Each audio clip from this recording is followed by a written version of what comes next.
E realmente, logo depois chega o Pedro Eremita e o Aleixo fala assim, pô, não é possível, vocês estão de brincadeira. Essa era a galera que você tava esperando? Estamos começando mais um Resenha Épica e hoje nós vamos falar sobre a Cruzada dos Mendigos. E quem foi o cara que agitou essa galera? E por que raios esse pessoal resolveu ir lá pra Jerusalém sem se preparar direito, enfrentando todo tipo de perigo aí no caminho? Eu sou o Felipe Sampaio. Eu sou o Bruno Campos. E eu sou o Raul Trindade. Bem-vindos ao Resenha Épica! O que faria vocês atravessarem mais de 3.000 quilômetros e enfrentar inimigos no caminho? Entendeu? O que faria vocês partirem nessa jornada aí pra conquistar uma suposta Terra Santa aí, cara? O que vocês precisariam pra ser convencidos disso? Aí ia depender da recompensa, né? Que prometeram pra mim, pô. Salvação. Eu posso ser um merda e morrer no caminho de Jerusalém que eu vou pro céu. Exatamente, então, cara. Isso aí já é um bom motivo. Então a gente já sabe, cara, eu acho que a maioria já sabe que as cruzadas foram isso, né, cara? Foram, em resumo bem chulo, né? Os europeus indo pra Jerusalém pra tomar a terra santa, né, dos muçulmanos. Mas Jesus não falou pra oferecer a outra face? Pois é, Parece.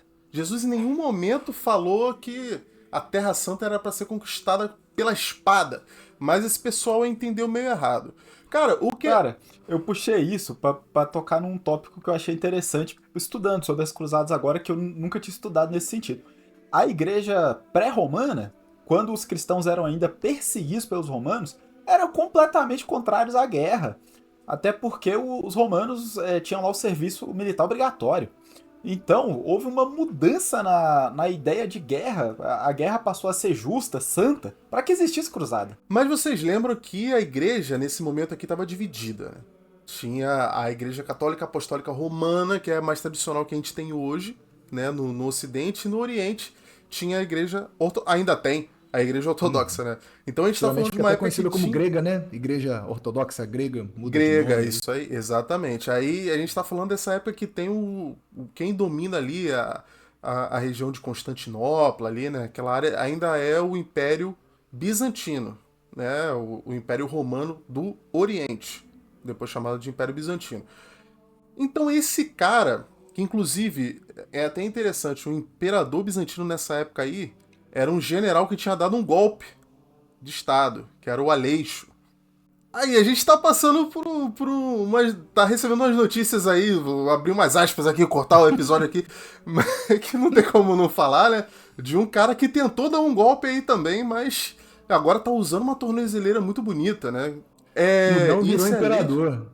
Não virou. ele tentou. Se deixasse, ele iria, porque tem muita gente que apoia a monarquia que tava apoiando ele. Mas enfim, esse Aleixo, ele pede ajuda pro Papa.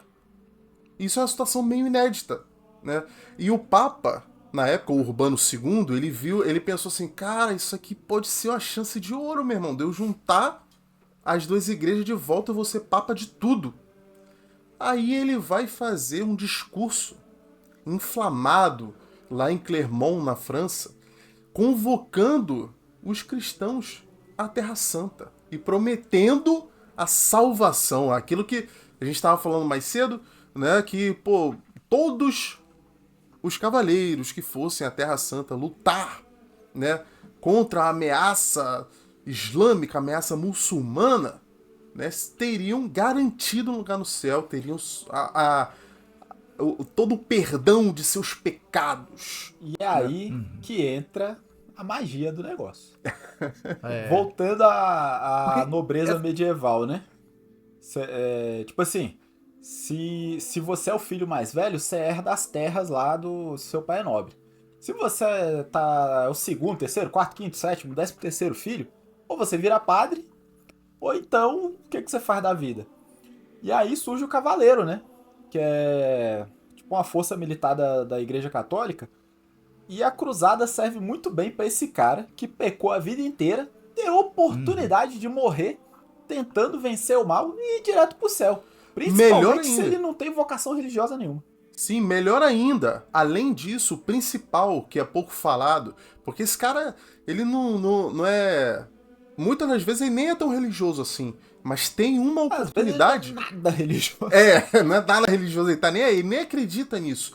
Mas tem a oportunidade de conseguir terras lá, em Jerusalém. Eu não tenho terras aqui, ficou pro meu irmão mais velho, mas eu vou chegar lá e vou ter. Entendeu? Então eu vou dominar um local que, inclusive, pessoal, a gente tem uma visão meio errada, né, nesses filmes, tipo o Cruzado do Ridley Scott, que quando aparece... Maneiríssimo. Maneiríssimo. Mas a ambientação dele, assim, é super preta e branca, né? França é tudo azul, escuro e frio. Aí quando chega em Jerusalém é tudo amarelo, né? Só deserto, só areia, tudo amarelo. Com Não. sépia. Mas aí culpe o diretor de imagem do filme, que não soube usar os filtros. Não, a ali. gente já tem um episódio falando sobre A isso, gente já falou mas sobre isso. o que eu quero dizer é que não era tão simples assim, não era só um deserto, não, meu irmão. Muito pelo contrário, a cidade, porra, que era extremamente importante economicamente, né? Então, assim, um cara conseguir terras ali seria, porra, ganhar muito dinheiro. Outra coisa, a Europa, nos anos anteriores, estava passando por um problema de praga. E, assim, muitas plantações foram dizimadas, principalmente o centeio, que era extremamente importante. Então, até grandes proprietários de terras estavam passando por uma situação muito difícil. Então, muita gente viu a oportunidade, né, de conseguir novas terras lá em Jerusalém. Mas... Não, rapidinho, só para mencionar um fator também. Dentro da Europa, você está falando, estava acontecendo na Europa, que culminou com isso aí. Dentro da Europa também tinha uma situação política que estava acontecendo, que era a estrutura feudal que tu falou, Raul. A gente tinha três grandes pilares da sociedade feudal, né? Os camponeses, que eram os laboratores, os clérigos, que eram os oratores, e os cavaleiros, que eram os belatores. Então, o Papo Urbano e a igreja souberam canalizar direitinho a energia dessa galera, dos belatores. Pô, essa galera tá fazendo conflito entre eles aqui. Justamente porque tá tendo essas crises aí de comida, não sei o que. Então, estavam guerreando entre eles. Porque o duque daqui, o conde dali. Então, vamos canalizar essa energia para essa galera fazer guerra fora da Europa, né? Foi uma estratégia, assim, brilhante, né? Com certeza. E o Papo Urbano, ele queria exatamente levar esse pessoal beligerante pra lá. E ele queria levar quem? Ele queria levar os cavaleiros. Só que... Deixa o camponês trabalhando na terra produzindo, né? Mas não foi isso que o pessoal entendeu. O pessoal entendeu. Meu irmão, é isso que ele queria. Eu tô passando fome aqui, eu vou pra lá, vou ter lugar melhor pra plantar e ainda vou pro céu. Então, meu irmão, isso aí foi assimilado por todas as classes sociais. Então o pessoal, os camponeses, falaram, meu irmão, eu vou também. No início, o Papa Urbano, quando fica sabendo disso, que tem populares que querem ir, ele até fez várias cartas. Para os maiores líderes da Europa, para os reis, para os duques, para os barões. E ele escreveu cartas dizendo que ele estava recrutando cavalheiros, homens de armas. E ele ainda botou uma data. Ele tinha botado agosto. A gente não falou um ano ainda. 1096 que isso tudo acontece. Ele falou, em agosto de 1096, vocês vão lá, vamos iniciar, se eu não me engano, 15 de agosto. E vocês vão lá e a gente vai começar essa empreitada tal com um exército.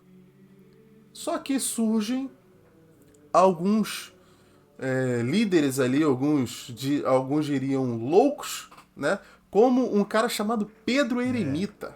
Já vou deixar claro que eu vou defender ele, tá? Tu já chamou o cara de louco e eu vou defender, mas continua aí. Assim que eu tiver a oportunidade, eu vou defender. Você imagina um cara chamado Pedro Eremita que ele começa a andar pelas cidades da França, montado num jumento e convocando pessoas para a cruzada. E as pessoas que ele convoca, meu irmão, é qualquer pessoa. Ele saiu convocando mendigo para a cruzada, criança, mulher, todo mundo que ele via.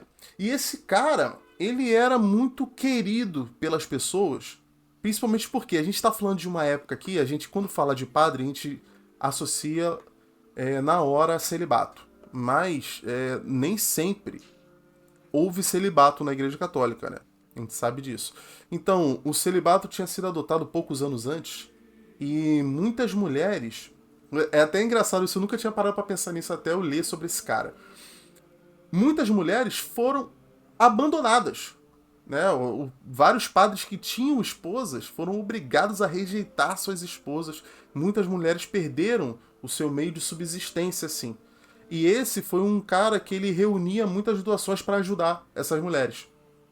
Então, esse é um dos motivos desse grupo que ele reuniu ter muitas mulheres também. Além de... A maioria das guerras medievais tinha muitas mulheres porque os caras levavam a família toda. Mas esse grupo em especial tinha mais do que o normal, né? Mas enfim, esse cara já era muito querido nessa comunidade mais carente, né? E tanto que ele era visto por alguns como um santo vivo. Algumas pessoas Profeta, acompanhavam ele e arrancavam pelinhos do rabinho rabo da mula. do jumento como se fosse relíquia. Guardava como relíquia, entendeu? Rezava pro pelinho do jumento dele. Então, assim, esse é um cara que era muito respeitado, muito querido, né? E ele Cara, não vai eu reunir... queria fazer um paralelo totalmente anacrônico com, Faça. se eu não me engano, um padre também da Revolução Russa, lembra? Que juntou a galera lá e marchou até o o Palácio Ian. de São Petersburgo. Caraca, qual é o nome desse cara, mano? Eu esqueci o nome dele, mas Ian não tem uma Russo. parada um pouco próxima? Uma figura messiânica humilde que convence as massas através do discurso e leva essa galera a cometer um ato totalmente, assim, fora da norma, né? Cara, Leva tem um essa filme galera- maneiríssimo, recente, sobre esse cara. Esqueci totalmente agora o nome dele. Eu sei que é Ian alguma coisa. Não foi o que perdeu o olho na batalha? Perdeu um olho, depois perdeu o outro, ficou cego. Mas eu posso estar misturando coisas aqui, mas eu acho que foi Tu não ele. tá confundindo com o Ian Russo, não? Não é esse... Não sei. Dos russitas? É. Não sei. Aquele que O nome provavelmente. Mas enfim. Esse cara, esse padre Lancelote da época medieval, Padre ele Lancelotti do século XI. que andava ali cuidando dos cracudos, né, que ele achava na rua, ele começou a convocar todo mundo. E ele chegava balançando uma carta, que segundo ele foi entregue a ele pelo próprio Deus. Deus me mandou essa carta aqui, ó, convocando. Ninguém sabia ler. Cara, E ele chamava mostrava ele assim de pra todo mundo, profeta, ó, né? aqui é a carta aqui de Deus. Deus me entregou chamando você pra ir com a gente, que não sei o quê. E era uma cópia, assim, teoricamente era uma cópia do discurso que ele ouviu do Papa e tal. Mas enfim, nem se sabe se ele tava lá em Clermont e ele ouviu pessoalmente, não. Provavelmente ele ouviu fofoca. Mas assim... Até porque o foi Papa... tudo amplamente divulgado, né? Tudo que foi exposto aí Sim, nesse cara, Conselho de não, Clermont isso aí tinha uma correu na porrada de Europa, assim, ó. bispo, não sei o quê. A intenção deles era divulgar mesmo aquilo, difundir aquilo ali. Cara, eu só sei que esse cara, resumindo, em 1096, vários meses antes da data que o Papa tinha proposto, ele reúne uma galera que estima-se aí uns 40 mil, né? Alguns eram até uns soldados mesmo, mas pouquíssimos. Né? Se eu não me engano, cavaleiros tinham empobrecidos, 500 cavaleiros, né, desses 40 mil. E ele vai recolhendo várias doações de nobres no caminho também. E ele vai com esses 40 mil, andando, 500 a cavalo e um baú cheio de prata e ouro, tá? Pra empreitada dele. E é interessante, cara, que assim... Vamos lá, são uns... Eu tinha até... Aqui, ó, tava... Usei como referência pra muita coisa que esse livro aqui, que é bem interessante, do Conor Kostick.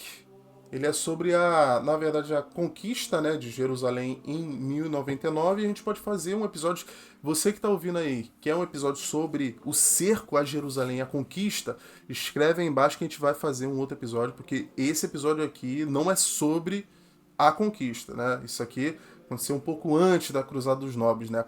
A Não, famosa ou não, cruzada... tá dando spoiler aí? Não sei, talvez essa cruzada aqui tenha conquistado alguma coisa. Será? Não pode dar Spoiler? spoiler. Sem Spoiler de mais de quase 1000 anos? Vamos lá.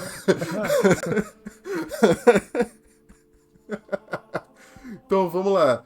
Se eu não me engano... Deixa eu ver aqui. Essa jornada de Paris a Jerusalém são mais de 3.200 quilômetros, né? E desses 3.200 são 1.600 são em território fora da Europa, né? Que era de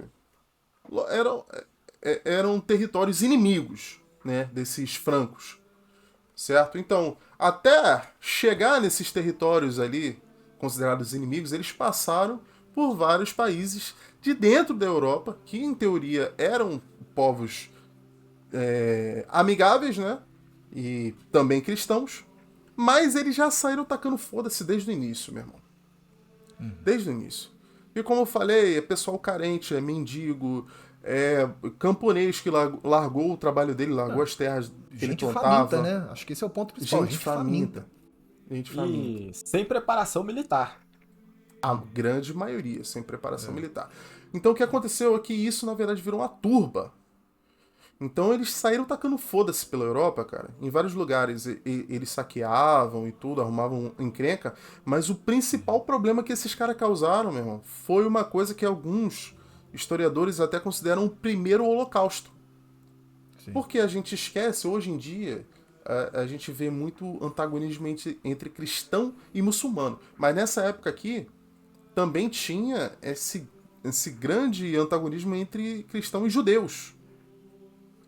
Principalmente em regiões que hoje são da Alemanha ou partes da França ali próxima, que tinham bastante judeus, esses caras chegaram matando judeu. Simplesmente matando judeu. Entendeu? Tem até um caso que ficou muito famoso do conde de Emicho ou Emico, dependendo aí da tradução que vocês forem ver, que esse cara ficou sabendo dessa turba chegando e ele preparou um grupo de alemães ali, né, antissemitas ali, e armou uma emboscada para os judeus, esperando a turba para fortalecer ele e matar todo mundo, entendeu? Esses judeus, eles até tentaram a ajuda de um bispo local, porque assim, a Igreja Católica, como instituição, ela não apoiava isso, né? Isso aí é coisa dos fiéis mesmo. Então eles foram lá, pediram ajuda ao bispo. Claro que o bispo exigiu uma quantia de dinheiro muito alta para isso, mas ele ajudou esses judeus. Botaram todo mundo no palácio episcopal ali, né? Só que o que acontece quando essa turba aí, né, esses populares que estavam andando com o Pedro Eremita chegam ao local? Eles se juntam ali com um monge chamado Gottschalk, né, que tinha reunido essa outra turba também. Eles se juntam e eles invadem o palácio episcopal ali do bispo, meu irmão, e matam todo mundo lá dentro mesmo. Então, assim, loucura total, mano. Chocante, Loucura, né? loucura. É tudo sobre aquela prerrogativa de inimigos de Deus. Né? Inimigos de Deus aqui perto de pô. casa. Né? Os caras foram até discurso. contra o bispo mesmo. É. Tá nem aí. Porque ele tava impedindo, obstruindo a justiça, digamos assim, né? Divina. Obstruindo a justiça divina, né? A partir do momento que o Papa, que é a maior autoridade, que é o Urbano II, falou que pode usar, sim, o fio da espada contra os inimigos de Deus, até reconquistar Jerusalém, e todo aquele discurso lá doido que ele fez, o cara que é mais humilde, ele entende aquilo ali de uma forma pragmática, né? Cara, isso aí aconteceu em Mainz, né? Na Alemanha, né? No que hoje é a Alemanha. Então, cara, o que aconteceu é que esse grupo, ele foi inspirando muitos outros, tá? Então, teve vários grupos de populares que foram em direção a Jerusalém, tá? Primeiramente, eles foram, na verdade, para Constantinopla, né? E no meio do caminho, eles foram arrumando mais problemas. Eles arrumaram problema principalmente aí na Hungria e na Bulgária. Tem até uma coisa interessante, cara. Nesses dois lugares, na Hungria, essas turbas ali, elas acabam se separando, né? Os francos e os alemães, e depois tem um grupo até italiano também parecido que vai passar por aí. Mas enfim, cara, na Bulgária, quando eles chegam lá, eles começam a arrumar uma treta ali também, mesma coisa. Eles começaram a saquear e tal, e o governador ali, que era o Nicetas, ele bota eles pra correr. Nessa aí já mais ou menos 25% desse populacho aí é morto, e o resto corre, foge, e eles já perdem toda aquela doação, todas aquelas moedas eles já perdem lá na Bulgária. Já na Hungria, essa outra turba de germânicos, eles fazem a mesma coisa também, eles são aceitos ali na cidade. O rei ali da época, que era o Koloman, ele recebe esses peregrinos, vamos dizer assim, esses cruzados, né? Só que já com um certo receio, né? E é interessante, cara, que acontece no meio ali do mercado da cidade, acontece uma discussão entre um franco, né? E um local. E os caras parece que enfiaram uma estaca na genitais desse garoto. Eita, pô. Os caras eram muito cruéis, mano. Mó doideira, assim, praça pública, entendeu? E virou uma revolta. Os caras começaram a brigar tal, e acabaram matando vários populares ali, vendedores ali do comércio e tal.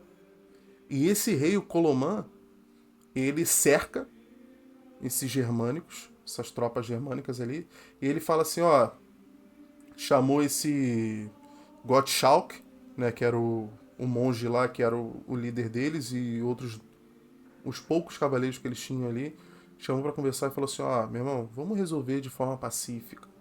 Entreguem as armas de vocês, vocês vão poder passar, vocês vão sair, quando vocês estiverem na fronteira, a gente vai entregar as armas de vocês de volta. Dá pra imaginar o que aconteceu, né? Os caras entregaram as armas e eles mataram todo mundo, meu. Mataram todo mundo. Poucas pessoas sobreviveram e fugiram. Né? Esses germânicos aí já... Poucos sobrevivem dessa parte aí.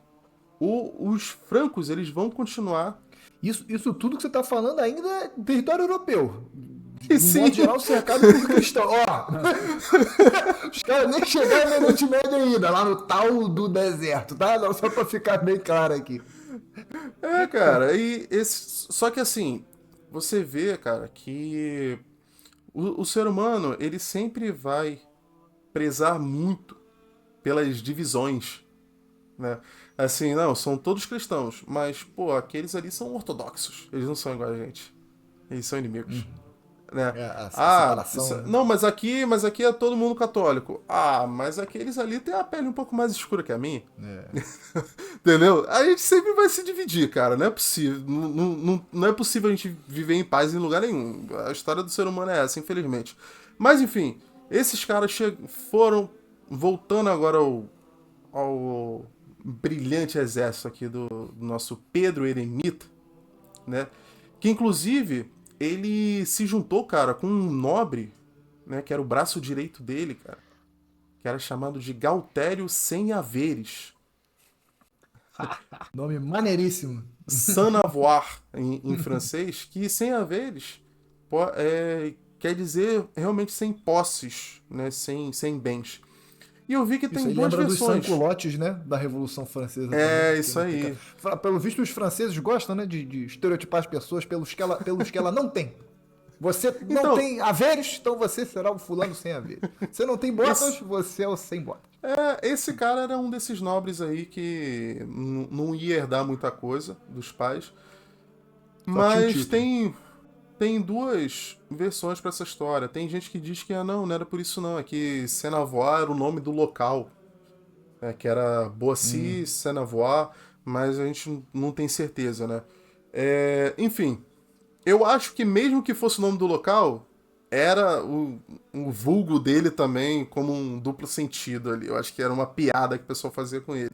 Mas enfim, esse cara liderava ali esses poucos cavaleiros, né? Enquanto o Pedro vinha atrás, bem atrás, inclusive, né?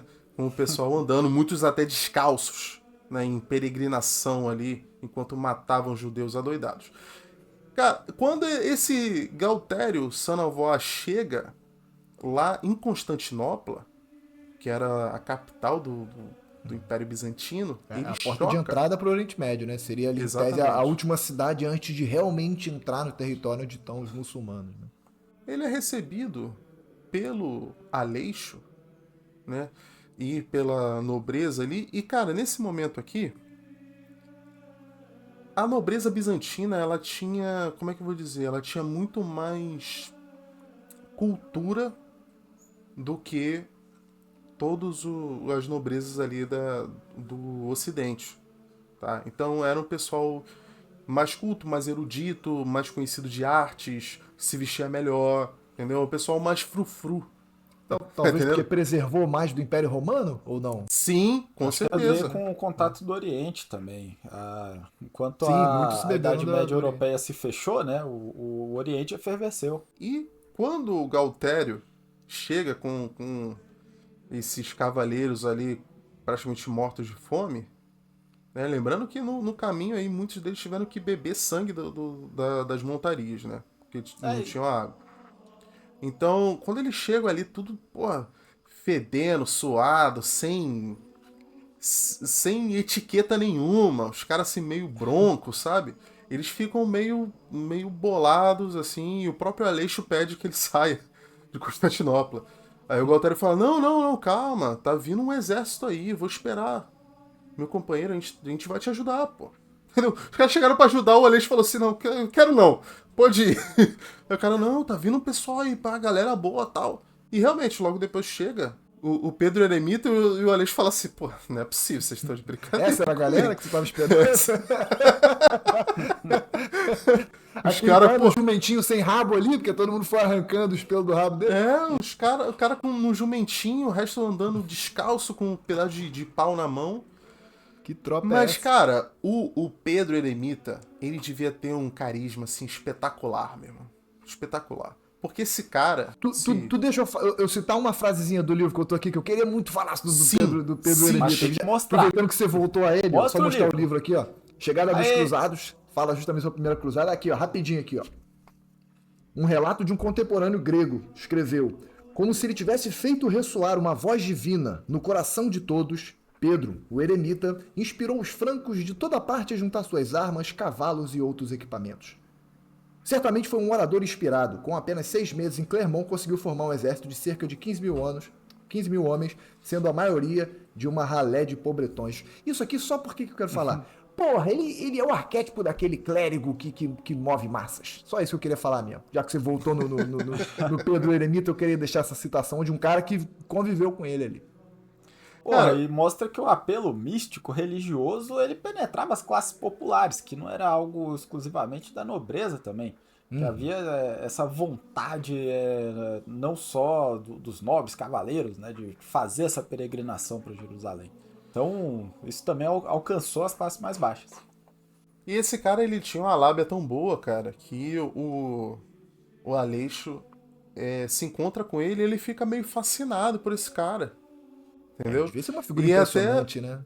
cara, você imagina, assim, que foda, né? Que, tipo, um cara que ele era praticamente um mendigo, assim, se encontrando com um imperador, cara vestindo ainda o púrpura, né? Que evocava aos grandes imperadores romanos, assim, né? Em toda aquela pompa e tal. Você imagina que até a arte bizantina dessa época era muito... Tinha muito de ouro, né? Tinha aqueles mosaicos, assim, com folheados a ouro tal. Uma coisa muito rica, né? O cara, então, assim, esses opostos ali, um cara, um mendigo, né, praticamente, com um imperador romano, podemos dizer assim, né? E, cara, o Aleixo põe certa confiança nesse cara. Tanto que ele vai até restituir parte do que o Pedro tinha perdido, né? Só que ele fala assim, pô, cara, ó, excelente, que bom que vocês vieram e tal, só que vamos esperar os nobres virem da Europa antes da gente começar? Entendeu? Aí os caras ficam revoltados. Falam assim, pô, meu irmão, eu vim esse caminho todo, tu cagou na minha cabeça, meu. Tu vai esperar os nobres, mano. E Não, aí tinha esse ficou na... discurso, né, de que as pessoas mais humildes, que estão mais próximas de Deus, que poderiam, né, que teriam essa abertura para reconquistar Jerusalém, né? Vou esperar nobre coisa nenhuma. Eu tô mais próximo de Deus, eu tô passando fome, Não, é tô porque descalço. ficou aquele sentimento de, pô, vou ficar aqui 6 meses esperando os nobres chegarem. Por que eu vim então, cara? É.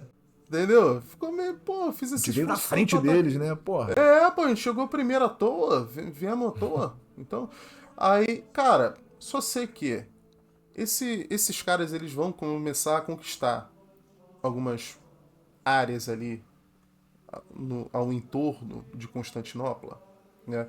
Enquanto Pedro, ele fica um tempo ainda na corte, de Aleixo ali justamente para decidir. Ele virou uma peça muito importante da parada. Entendeu? Decidir, planejar como é que vai ser, esperar reforço e tal. E o Galtério ficou responsável por essa galera. Outros grupos de populares ali de outras nações, alguns poucos germânicos que sobraram, alguns italianos, eles tentam também investida contra algumas cidades próximas, né, que foram conquistadas pelos turcos, tal, sem sucesso. Mas o que é interessante aqui é o seguinte: essas tropas que ficaram ali numa fortaleza próxima, eles tiveram uma visita de 2 caras que disseram que esses outros grupos foram vitoriosos contra os turcos. E que, pô, esses turcos aí não são isso tudo não, cara. Não tem necessidade de esperar esses nobres não, vocês conseguem, vamos lá, que não sei o que, botaram pilha. Esses Seljúcidas? Esses caras eram turcos seljúcidas. Esses caras eram espiões. Entendeu? E atraíram eles pra uma armadilha. Tem 2 versões pra essa história aí. Tem essa versão que esses 2 espiões instigaram eles, né, pra ter a emboscada, né, dos turcos. Tem uma outra versão que diz que, na verdade, uns batedores turcos pegaram alguns desgarrados, assim, algumas crianças, algumas mulheres levando crianças e tal, e mataram, né, sem piedade. Eu acredito que podem ter acontecido as 2 coisas. Só sei que um nobre desposado também, que estava ali no meio, que vai se tornar um personagem importantíssimo depois na Cruzada dos Nobres, é um cara chamado Godofredo de Bulhão. Esse cara, mais pra frente, ele vai se tornar o primeiro rei de Jerusalém. Mas... do reino cristão de Jerusalém. Vamos. Esse cara começou a ficar assim, pô, cutucando o Galtério e falando assim: meu irmão, vamos pra cima desses caras, mano. Os italianos lá estão pegando tudo, mano. A gente tá fudido aqui, vamos ficar esperando Pedro? Pedro tá lá de cochicho lá com o imperador, meu irmão, largou a gente. Vamos pra cima desses caras. Vocês estão com o quê? Estão com medo? E a população... Você imagina... Os camponeses lá falam: caralho, porra, esse cara tá com medo. Não, vamos lá, estamos cheios de fome aqui, vamos pegar esses caras. O cara com a foice na mão assim... Quando botou tá essa pilha... Quando botou essa pilha no Galtério, que ele era covarde, ele falou: então vamos lá. Então, partiu, então vamos pra cima. Então vamos lá, tu entrou na minha mente. Entrou na minha mente. Vamos lá. Logicamente, cara, eles acabaram encontrando um grupinho de batedores ali, foram pra cima, né? Só que eles não sabiam que a grande massa ali dos seus justos estava esperando eles, né? E foi um massacre. Um massacre. Esse pessoal não tinha, de forma alguma, um combate à distância, eles não tinham flechas, né? Então, os seus justos começaram a atirar flechas, e aí a batalha aí, meu irmão, já tinha sido decidida. Porque o pessoal começou a correr igual barata, entendeu? Só continuou indo o pessoal que tinha o mínimo de armadura, né? Continuou avançando, mas o resto fugiu. O Galtério morreu, aí inclusive. Tem alguns relatos aí, supostamente, né, da época, que ele teria sido ferido com 7 flechas e ainda assim continuou tentando lutar. Super heróico. Não, Sim. Deixa o cara ficar como herói. Deixa o cara ficar como grande guerreiro. Não queima ele, não. O Godofredo, que foi o cara que deu a pilha errada, ele foi o primeiro a correr. Ele correu com os soldados dele, conseguiu achar uma fortaleza semi-destruída e se escondeu lá. O resto dos pobretada lá que saiu correndo, os turcos foram atrás, meu irmão. E foram matando um por um. Sobraram só as crianças ali que provavelmente foram escravizadas, né? Então, assim, a maior parte desse exército aí de populares teve seu fim nesse momento aí, nessa pilha errada de Godofredo, né? Depois ele é resgatado pelo Aleixo aí de barco, volta para Constantinopla e ele vai integrar aí essa cruzada dos nobres. Não, e o pessoal da nobreza que tava o Pedro também. O Pedro tava lá em Constantinopla. Ficou lá em Constantinopla. Ele não tava lá. Porra, o maluco meteu-lhe o cajado com luz e... Cara, pra ter Voltou noção, pra o Pedro volta pra Europa depois, mano. O participa, fim da né? vida dele é na Europa, ele nem fica na Terra Santa. E ele participa Aí se alguém lá da pergunta pra ele primeira hoje em dia, pô, cruzada como é que foi aquela oficial. cruzada? Ele fica assim, pô, mano, fala disso não, deixa essa porra Deixa pra lá, deixa pra lá. Deixa pra lá, Ma- deixa pra lá. Mas isso que é o massa, pô. Porque o pessoal da nobreza que tava se preparando pra ir na sequência, olhou e falou, é melhor a gente pensar mais na logística e também na questão militar. Não, e é interessante que, assim, ao mesmo tempo que o pessoal se preparou mais, mas, assim, eles meio que viram que era possível. Então, muitos nobres que não queriam ir, depois disso, eles falam assim, pô, de repente dá, hein, meu irmão? De repente dá, hein? Porque, repente, pô... Chegaram na metade do caminho, quem sabe, né? Pô, os caras morreram? Morreram. Mas, porra, era um bando de mendigo com um pedaço de pau na mão, peixe. Porra, de repente, tem gente chegando lá de cavalo, de armadura, de repente dá, mano. Entendeu? E assim, cara, eu acho que eu acabei esquecendo de falar, esse ataque, e muitos outros, inclusive, né, tem cercos que são feitos ali, principalmente contra os germânicos e os italianos e tal. Ele foi feito pelo sultão Kilig Arslan, que ele era um sultão extremamente bélico, cara. Um cara, assim, que era um bom estrategista e tal, e ele era bem jovem na época, inclusive. Ele era o sultão de Rum. E esse cara fez... Basicamente foi ele que fez esse estrago, tá? Nessa primeira cruzada, né? Que ele fez essa investida em Civitote, né? E em umas outras fortificações ali que esses cruzados estavam, né? Teve um cerco bem grande que ele fez também, onde ele literalmente ele sentou e esperou o pessoal morrer de sede.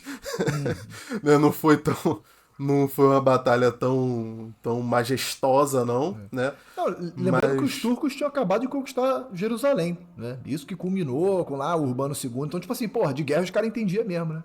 Não, eles sabiam o que eles estavam fazendo, cara. Os caras eram bravos. Sabiam o que eles estavam fazendo. Bravos.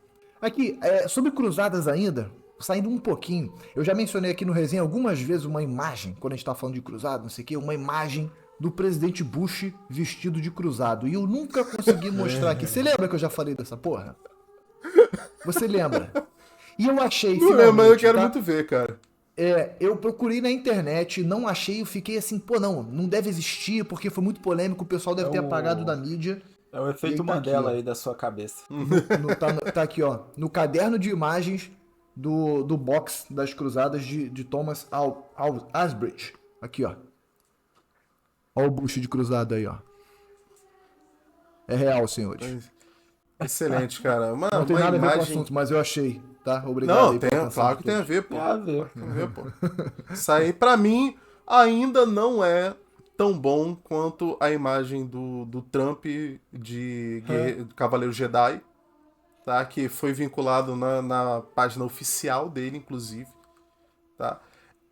Uma curiosidade interessante sobre isso é que o sabre de luz dele era vermelho. Acho que isso quer dizer alguma coisa. Mas, enfim... Enfim, senhores, foi assim que acabou a Cruzada dos Populares, ou como eu prefiro chamar, a Cruzada dos Mendigos. Foi nem cruzada, não. Essa não foi nem a primeira, né? Foi, sei lá, a 0.5, né? 0.3. Antecedeu a primeira cruzada. Mas assim, essa cruzada, cara, ela, na verdade, ela é um conjunto de acontecimentos que estão ligados à primeira cruzada, que é a Cruzada dos Nobres. Né? Que a gente Então, não vai falar aqui. Não vamos falar. A Não gente tá aqui pra falar aquilo que ninguém falou pra vocês, porque pesquisei pra caramba sobre isso, inclusive tem pouquíssimo material, e eu acho que o Pedro Eremita merecia um episódio pra ele. Então coloca aqui nos comentários se vocês gostaram do Pedro Eremita, mesmo ele tendo fugido no final, dá um joinha pra ele aí, porque eu falei Ele que não ia fugiu defender não, ele pô. aqui. Ele tava esperando, ele tava planejando ali com o imperador, cara. O pessoal agiu pelas costas dele, coitado. Ele, seu jumentinho. Ele e o seu jumentinho sem pelos no rabo. E coloquem aí também nos comentários do YouTube quantas cruzadas vocês acham que aconteceram. E escolhe uma delas pra gente falar num próximo episódio. Por hoje, a gente vai ficando por aqui. Um grande abraço e até a próxima. Abraço, pessoal. Até a próxima. Valeu!